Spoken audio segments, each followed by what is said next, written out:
Am I the a-hole for not wanting anything to do with my brother, even after he tried to delete himself? I, 27 male, haven't spoken or seen my brother Kevin in 5 years. I barely speak to our parents or anyone in the family. When I was 22 and Kevin was 25, I found out that my girlfriend of 3 years was having an affair with Kevin. I broke up with her and moved back into my parents' place, showing my parents the proof of the affair. After a month of ignoring Kevin's attempt to reach out and being cold when he would come around to apologize, my parents told me it was time to forgive him. They even went as far to stage an intervention with my ex, Kevin, and extended family, to give me reasons why I should forgive them, especially Kevin. All this did was hurt me more. I told him what they did was unforgivable, especially when it came to Kevin because he was my brother. I looked up to him. I would have done anything for him. We were really close and he betrayed me in the worst way. A couple of months after that, I got the chance to get far away from them and took it. I went no contact with Kevin and my parents. For the last couple of months, I've been in contact with a cousin because my grandmother has been having health issues, and it got worse, so I went back to visit her in the hospital. On the way out, I unfortunately ran into Kevin. He wanted to talk, but I pretended I didn't know him and he started to cry saying he was sorry, and he wanted to have a relationship. I told him he must have me mistaken for someone else and left. My cousin then called me later saying Kevin has a really bad mental breakdown about what happened. Apparently ever since I cut contact with him, his mental health has declined a lot. Then my parents called me and begged me to see Kevin. That being there for him would give him a peace of mind. They pressured my cousin into giving them my number. I told them I wasn't gonna do that. Mom started crying saying she wanted her family back, that she wanted her sons being close again. I told her that Kevin, her and Dad ruined that I didn't care about them anymore. My dad then asked if we all sat down, talked, and apologized for all the hurt we caused each other, that things could be the way they were before. I said I didn't want to talk, and I have nothing to apologize for. The next day my dad called, and I could tell he was crying. He said Kevin tried swallowing a bunch of pills. Apparently, they told Kevin what I said, and it pushed him over the edge. My parents found him in time, and now he's in the hospital. They think I can make his mental health better if I just have a relationship with him again. But I don't want one. I don't feel it's fair to put his mental health on me. I don't even know how I would even help him, when every time I think of him all I feel is rage, hurt, and betrayal. He's my brother, but I just don't want nothing to do with him. So am I the a-hole for not wanting anything to do with my brother? Not the a-hole. Just needing a clarification. Are they still together? They dated a year after I left, but broke up because my grandparents and some other family members crucified them. Well, Mom, I would like my brother to go back in time and not bang my girlfriend, and here we are.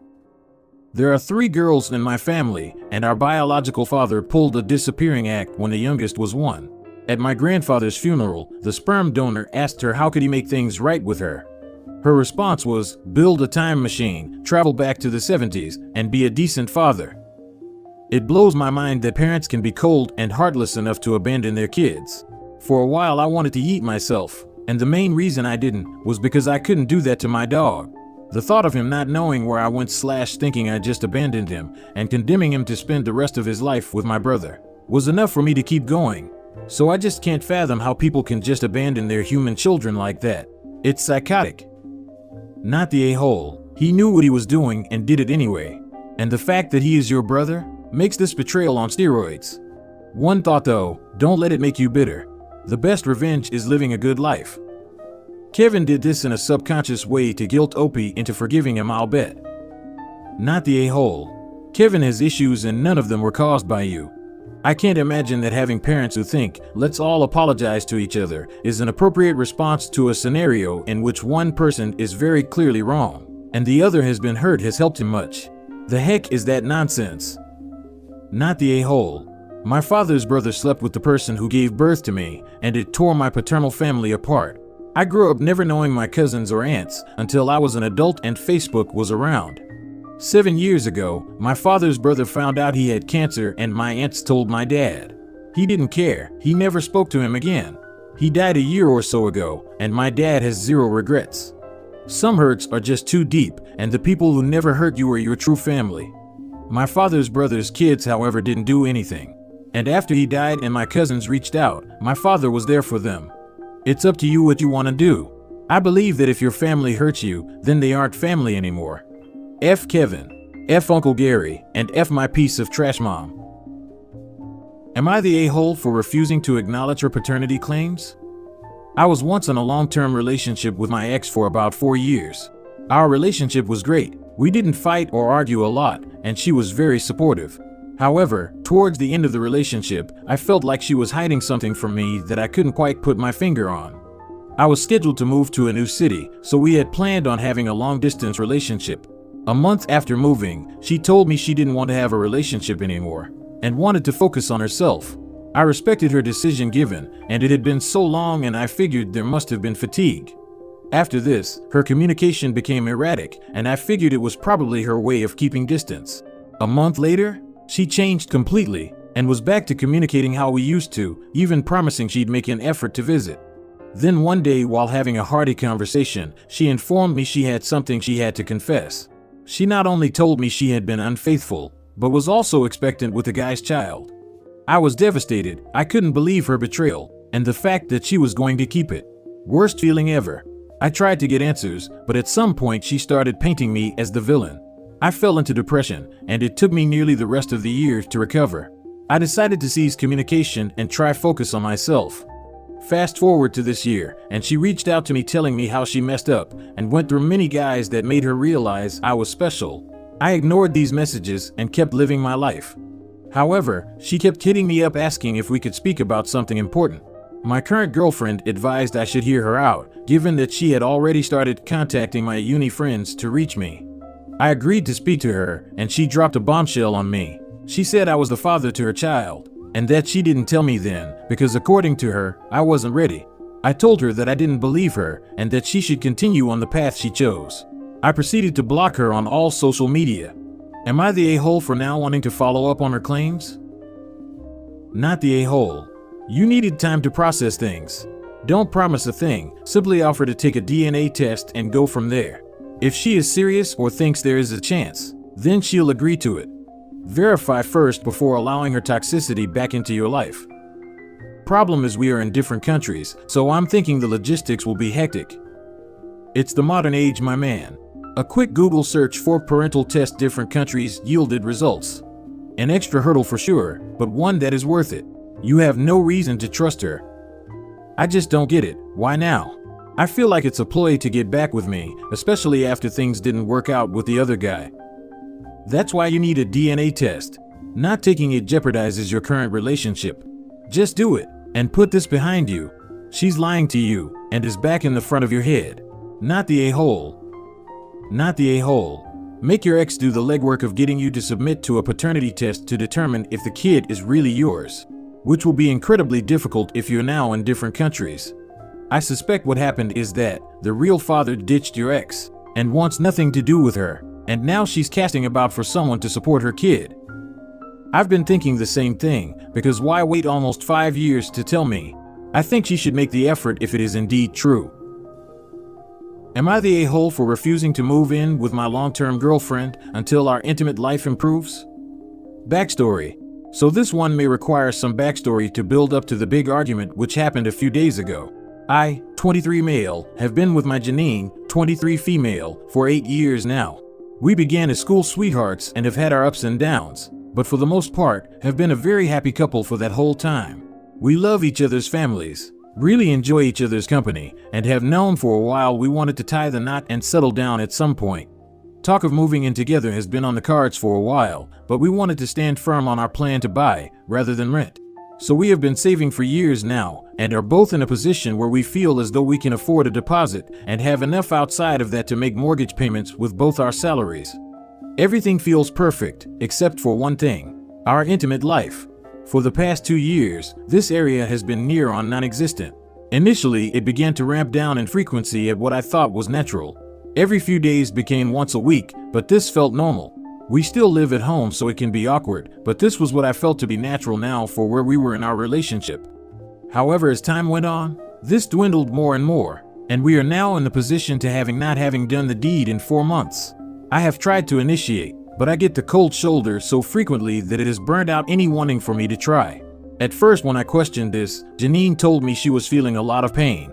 Of course, I didn't want to force her into anything, so we stopped then and began looking for ways to help. Initially, we believed this to be vaginismus, but over time we realized the symptoms didn't quite match up to what we thought, so kept looking. Well, I kept looking. Janine didn't show any signs of wanting to push to help this. I recommended doctor's appointments, but she disagreed with the need to go to the doctors for this.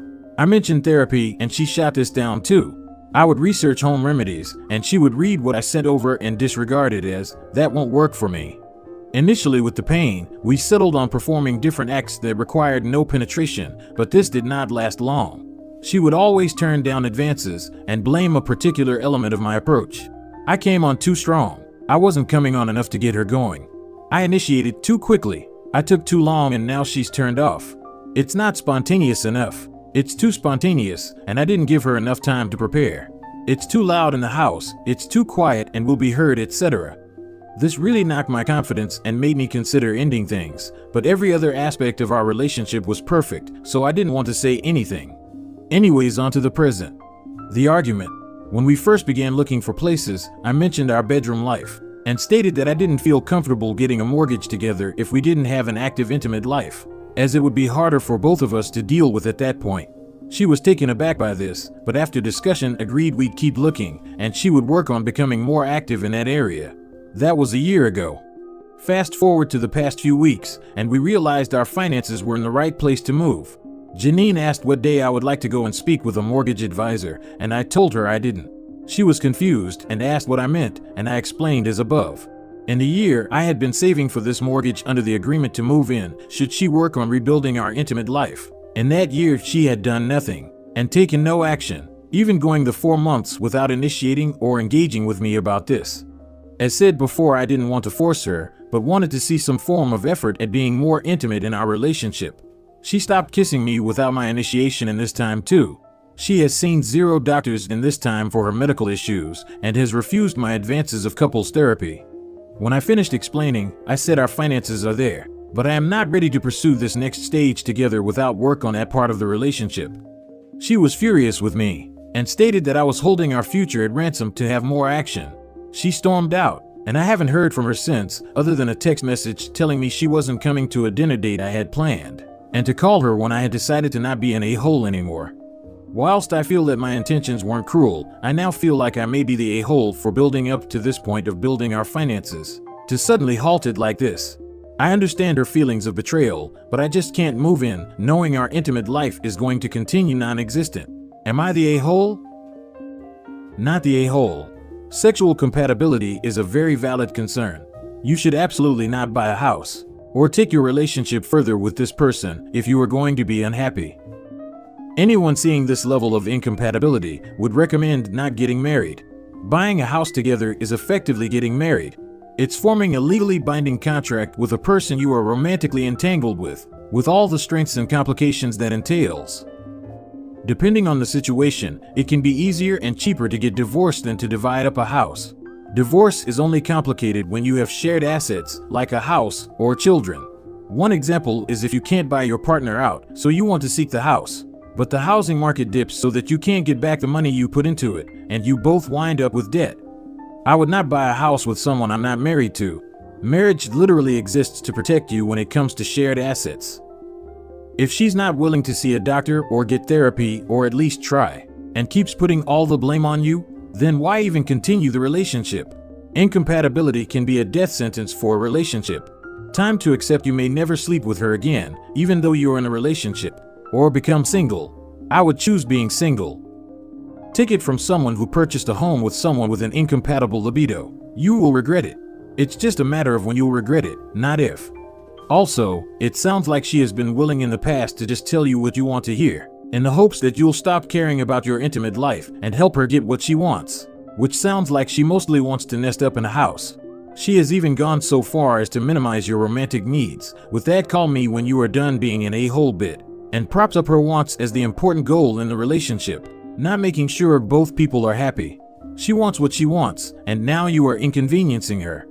Trust me, I was with someone just like that. And if you go along with her, you'll probably end up with a lot of resentments and what feels like wasted years or decades. People like this don't think too deeply on how their attitudes and actions affect others, and will generally feel that it's their intentions that matter, not the outcome of their actions. While on the flip side, your intentions don't mean anything. Just how the outcome of your actions affects her in particular. Jump ship dude.